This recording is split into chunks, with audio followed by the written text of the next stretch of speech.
Britain demanded on Wednesday that the European Union agree to rewrite a deal overseeing problematic post-Brexit trade involving Northern Ireland, just a year after it was agreed with the Union, a call immediately rejected by Brussels.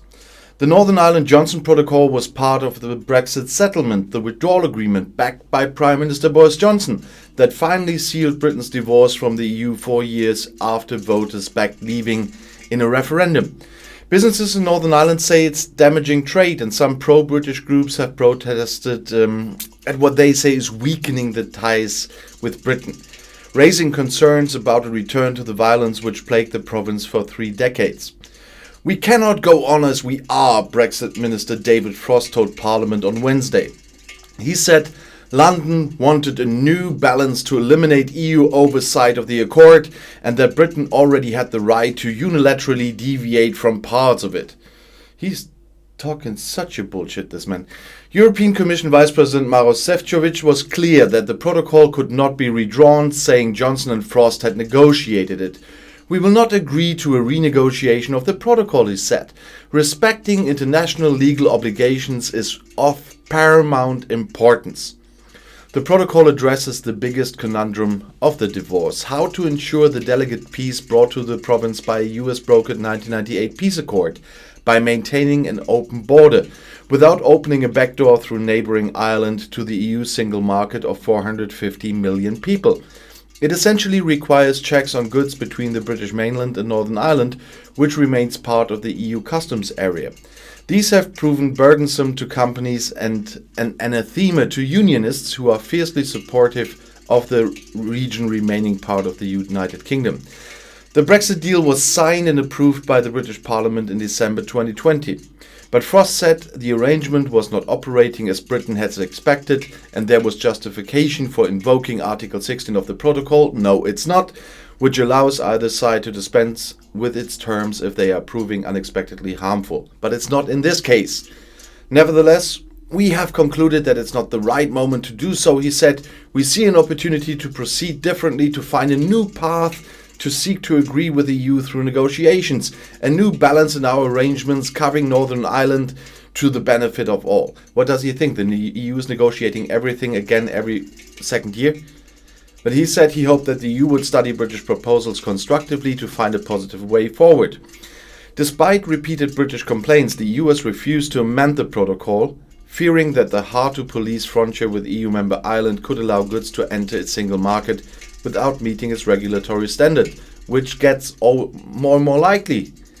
"We will continue to engage with the UK also on suggestions made today," Šefčovič said in a statement. "We are ready to continue to seek creative solutions within the framework of the protocol in the interest of all communities in Northern Ireland." Much of what Britain has suggested as an alternative system was rejected by the EU during the 4 years of often torturous talks. Irish Foreign Minister Simon Coveney said any solution must remain within the terms of the agreed protocol. Frost said Britain wanted a normal treaty framework that was more conducive to the sense of a genuine and equitable partnership and would not be policed by EU institutions and the European Court of Justice. Northern Ireland is not a normal situation. "We don't see what is wrong with that," he says. "Anyone would think that it was a highly unusual thing to renegotiate a treaty. Of course it's not," he told lawmakers. His stance was hailed as a significant step forward by the Democratic Unionist Party, which shares power in the devolved Northern Irish government.